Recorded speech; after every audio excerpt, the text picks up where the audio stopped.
Hi there, my name is Allison Shepard, and I chose to do option 1 for assignment victim perception. Victimization is the function of the victim's lifestyle.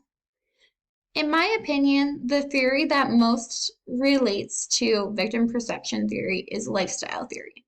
Lifestyle theory is based on the earlier work of Weber and Baudour.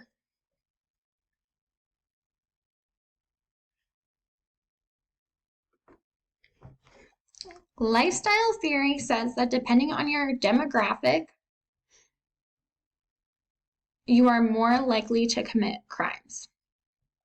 Also, some factors that play into the role of lifestyle theory is where you live, like your neighborhood, whether you live rural or whether you live in the city, skin color, different ethnicities, black, white, gender, female, male, other,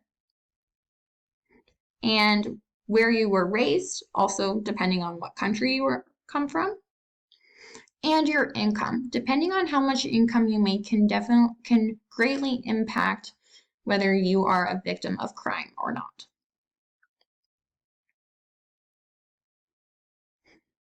There are two different types of lifestyles, high risk and low risk.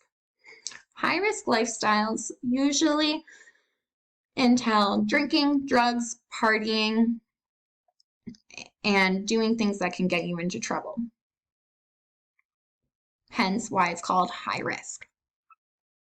Low risk lifestyle is when you are focused mostly on family, your well-being, health, you like to be outdoors, and so on. So lifestyle theory falls into those two categories, high risk and low risk. And then also the qualities I said before, like skin color, gender, and also income, also greatly impact lifestyle theory. What is lifestyle theory? The traits that I listed previously in the last slide are variables that control the three basic principles of lifestyle theory. The lifestyle theory basic principles are incentive, choice, and opportunity. Incentive means as if it gives you a sort of fear. You fear that this might happen if you don't commit that crime. And the opportunity is you see that you see that crime there, you see that you can commit that, but whether or not, depending on how you were raised, makes you know whether or not you should do that or not. It gives you some morals depending on how you were raised.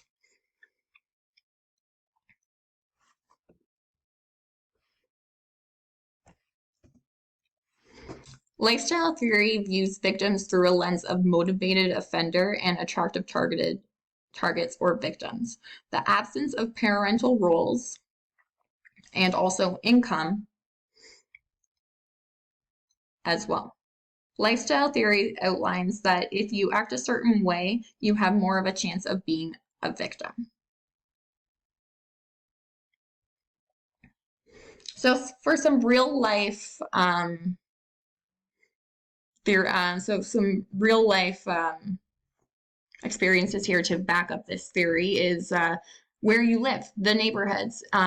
So I found this article mostly targeted towards Toronto, and it outlines the different neighborhoods and how crimes were committed and how many crimes were committed of each. So this here really, you can see how depending on where you live, greatly will impact how much crime is committed. So down in the 3,559 there, you can tell a lot of crimes being committed because of where they live, and that is right in the downtown core there. So yes, your lifestyle change or your lifestyle will greatly impact if you are a victim of crime. And it's not only if you are like the victim, if you are also the one that's committing it as well. It's not necessarily that you're going to commit the crime, but also you might just be the victim. You might witness it as well. So I believe that depending on where you live greatly impacts whether or not you will commit crimes or if you will be a victim. Also, again, here you can see I have a table that shows you over the years of 1962 to 2009, the different crime rates. So total crime, obviously it's the top contender there, but over where it says poverty crime and the yellow dots there, you can see that is the highest rated one there. So not just violent crime. Violent crime, it's fairly low in comparison to poverty crime. So your income greatly impacts if you will commit a crime and how you will perceive yourself as well.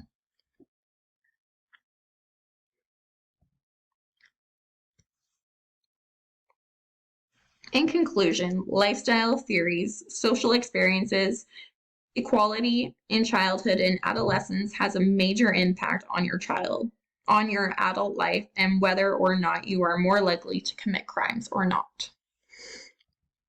The references below here, they greatly outline all my findings and how I established the theories here, and also the second theory here lists where I got my table and my information regarding my crime rates. And as well as you can see here another reference in regards to where I got the information for the lifestyle theory. I believe that the way that you were raised greatly will impact yourself in the future. The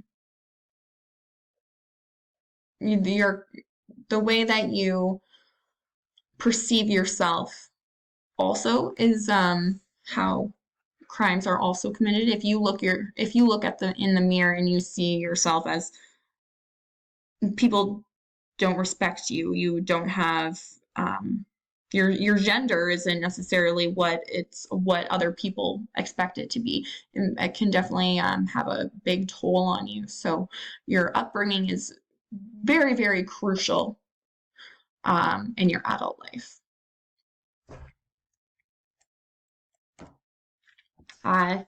Thank you for listening, and I hope you did learn a little bit here from the lifestyle theories and how it relates back to victimization. Thank you.